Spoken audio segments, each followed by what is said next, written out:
నమస్తే ఫ్రెండ్స్, నేను మీ Ravikrishna, advocate and activist. ఈరోజు నేను 2 రోజుల నుంచి survey number 993 Ameenpur village mandal Sangareddy district సంబంధించి నేను కొంత సమాచారాన్ని ప్లస్ కంప్లైంట్ని నేను అధికారిక ట్విట్టర్ ఐడీస్కి ట్యాగ్ చేస్తూ అఫీషియల్స్ దృష్టికి తీసుకురావడం జరిగింది. అయితే గత 6 నెలల క్రితం కూడా నేను దాన్ని ప్రభుత్వ దృష్టికి తీసుకెళ్ళాను, కానీ ఎటువంటి చర్యలు ఈరోజు వరకు తీసుకోలేదు. అయితే కొంతమంది ప్రైవేట్ పర్సన్స్ ఒక డబ్ల్యూపీ రిట్ పిటిషన్ హైకోర్టులో ఫైల్ చేయడం జరిగింది. అది 2023లో. రిట్ పిటిషన్ నెంబర్ వచ్చేసి 32276 ఆఫ్ 2022. దాంట్లో వాళ్ళు ఏం క్లెయిమ్ చేశారంటే, ఈ పర్టికులర్ ల్యాండ్ని మేము ఇది మా ల్యాండ్, దీంట్లో గవర్నమెంట్ ఇంటర్ఫియర్ అవుతుంది, గవర్నమెంట్ ఇంటర్ఫియర్ కాకుండా చేయండి అని చెప్పి హైకోర్టుని ఆశ్రయించారు. అయితే దాంట్లో గవర్నమెంట్ లీడర్ క్లియర్గా చేసిన సబ్మిషన్ ఏంటంటే 423 ఎకరాల 30 గుంటలు సర్వే నెంబర్ 993లో ప్రభుత్వ భూమి అని రెవెన్యూ రికార్డ్స్ ప్రకారం ఉంది అని స్పష్టంగా హైకోర్టుకి సమర్పించడం జరిగింది. దీంట్లో కొంత భాగాన్ని బై నెంబర్స్తోని ల్యాండ్లెస్ పూర్ కేటగిరీలో కొంతమందికి అసైన్ చేయడం జరిగింది 1960 తర్వాత. అయితే ఎవరైతే ఇప్పుడు ఈ రిట్ పిటిషన్ ఫైల్ చేశారో వాళ్ళు ఆ అసైనీస్ దగ్గర నుంచి కొన్నట్టున్నారు. అది ఏజీపీ అసిస్టెంట్ గవర్నమెంట్ లీడర్ హైకోర్టులో సబ్మిషన్ చేసిన డీటెయిల్స్. సో ఈ దాంట్లో హైకోర్టు ఇచ్చిన ఆర్డర్ ఏంటంటే, మీరు చట్ట ప్రకారం ప్రొసీడ్ అవ్వకుండా వాళ్ళపైన ఎటువంటి చర్యలు తీసుకోవద్దు, కానీ ఈ ఆర్డర్ మిమ్మల్ని చట్ట ప్రకారం ప్రొసీడ్ అవుతూ చర్యలు తీసుకోవడంలో ఎటువంటి ఆటంకం కలిగించదు అని చెప్పి హైకోర్టు చాలా స్పష్టంగా చెప్పడం జరిగింది. This order will not preclude respondents అంటే government officials from initiating any action against the petitioners by following the due process of law. ఇక్కడ ఆశ్చర్యకర విషయం ఏంటంటే, అంత స్పష్టంగా ఆర్డర్ ఉన్న తర్వాత కూడా వాళ్ళు ఫస్ట్ పార్ట్ ఆఫ్ ద ఆర్డర్ని మాత్రమే చూస్తున్నారు. First part of the order ఏమంటుంది? Not to interfere with the land being claimed by the private parties. And the second part of the order, as I said, clearly stated that this order will not preclude the officials from taking any action by following the due procedure of law. Then why did the revenue officials did not take any action to recover the most valuable government land of 423 acres 30 guntas? Majority part దాంట్లో ఆక్రమణలకు గురైంది. రకరకాల by నెంబర్లు వేసి లేక వేరే survey number వేసి physical ground position ఈ భూమిలో కన్స్ట్రక్షన్స్ చేయడము, ఇటువంటి వింత పోకడలు చాలా ఉన్నాయి దాంట్లో.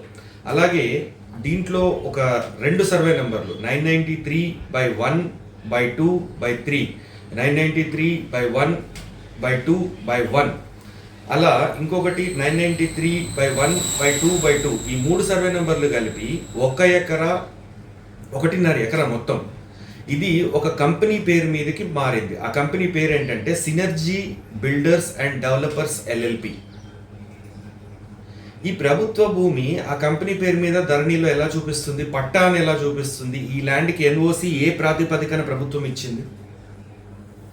దీనిపైన నేను ఫిర్యాదు చేయడం జరిగింది లిఖితపూర్వకంగా డిస్ట్రిక్ట్ కలెక్టర్ గారికి చాలాసార్లు. మొత్తం సర్వే నెంబర్ 993 మీద, తర్వాత 462 సర్వే నెంబర్ పైన, తర్వాత 765 సర్వే నెంబర్ పైన, ఈ తర్వాత 343 సర్వే నెంబర్ పైన, వీటిల్లో 100 ఎకరాలు అక్రమార్కులు బై నెంబర్లు వేసి ప్రైవేట్ సర్వే నెంబర్లు వేసి ప్రభుత్వ భూమిని గ్రౌండ్ పొజిషన్ని ఆక్యుపై చేసి అక్రమ కట్టడాలు చేపట్టారు అని స్పష్టంగా ఆధారాలతో ఫిర్యాదు చేసినా కూడా మన రెవెన్యూ యంత్రాంగం మొద్దు నిద్రలో ఉండడానికి కారణం ఏంటి?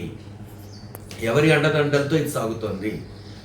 గత ప్రభుత్వం 10 సంవత్సరాల్లో ఇదే పోకడలు పోయి 58-59 జీవోని అబ్యూస్ చేస్తూ ఎకరాల్లో ఉన్న భూముల్ని చిన్న చిన్న బిట్స్ అండ్ పీసెస్గా చేసి అనుచరుల పేరు మీద రెగ్యులరైజ్ చేసుకొని తర్వాత డెవలప్మెంట్కు తీసుకొని లోకల్ నాయకులు పెద్ద పెద్ద మల్టీ స్టోరీ బిల్డింగులు కట్టి అమ్ముకున్నారు.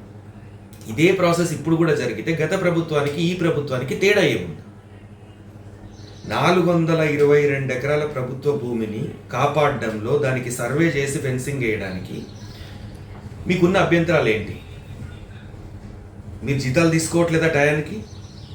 ప్రభుత్వ ఆస్తులను కాపాడడానికి కాదా మీకు జీతాలు ఇచ్చేది రెవెన్యూ యంత్రాంగం ఉన్నది? ఎన్నిసార్లు ఫిర్యాదు చేసినా కళ్ళ ముందు ఆక్రమణలు కనిపిస్తున్నా ఎంఆర్ఓ పట్టించుకోడు, ఆర్డీఓ పట్టించుకోడు, జాయింట్ కలెక్టర్ పట్టించుకోరు, కలెక్టర్ పట్టించుకోరు.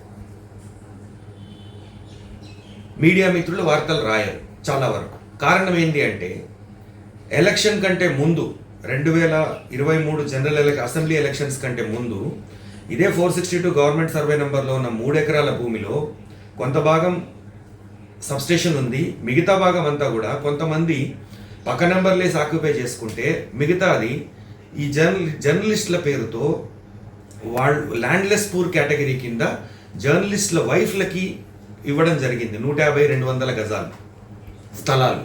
అది ఎంత ఒక గజం ఒక స్క్వేర్ యార్డ్ 1 lakh ఉన్నప్పుడు 150 స్క్వేర్ యార్డ్స్ అంటే 1.5 కోటి ప్రాపర్టీని ల్యాండ్లెస్ పూర్ కేటగిరీ కింద కమర్షియల్ ప్రాపర్టీని దారాదత్తం చేయడం జరిగింది. అత్త సొమ్ము అల్లుడు దానం చేసినట్టు. అది కూడా స్థానిక ఎమ్మెల్యే గారి రికమెండేషన్ లెటర్తో స్పష్టంగా రికమెండేషన్ లెటర్ కూడా నా దగ్గర ఉంది, ఎండోర్స్మెంట్ చేసిన లెటర్ కూడా ఉంది, ఎవరెవరికి ఇచ్చారనేది. మళ్ళీ ఇదే వ్యక్తులకి ఒక 2-3 సంవత్సరాల క్రితం ఇచ్చారు, అప్పుడు కూడా ఇచ్చారు, వాళ్ళు ఆల్రెడీ అమ్ముకున్నారు, బయటకు వచ్చేసారు, మళ్ళీ ఇప్పుడు ఇచ్చారు. ఇందులో ఇచ్చిన ఏ ఒక్కరు కూడా ల్యాండ్లెస్ పూర్ కేటగిరీ కిందికి రారు. ఎందుకు ఇచ్చారు వాళ్ళకి అంటే వీళ్ళు చేసే ఆక్రమణలు అక్రమాలని ప్రచురించకుండా ఉండడానికి. 1000 ఎకరాల ప్రభుత్వ ఆస్తులు దోపిడీకి గురవుతున్నా కూడా 4 స్తంభాల్లో 4th ఎస్టేట్ పోయింది, ఎగ్జిక్యూటివ్ పోయింది, లెజిస్లేచర్ పోయింది, జ్యుడిషియరీని తప్పుదోవ పట్టించి ఆర్డర్స్ తెచ్చుకొని ఆ ఆర్డర్స్ పేరుతో అక్రమాలు చేస్తున్నారు. ఇది వాస్తవం.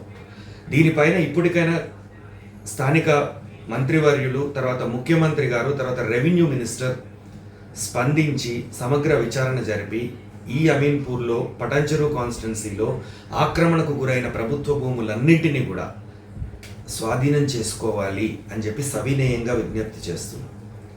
అక్రమార్కుల నుంచి వీలైనంత త్వరగా భూములను స్వాధీనం చేసుకొని ప్రభుత్వం ఫెన్సింగ్ వేయాలి, అన్నిటికీ కూడా పూర్తి రక్షణ చర్యలు చేపట్టాలి.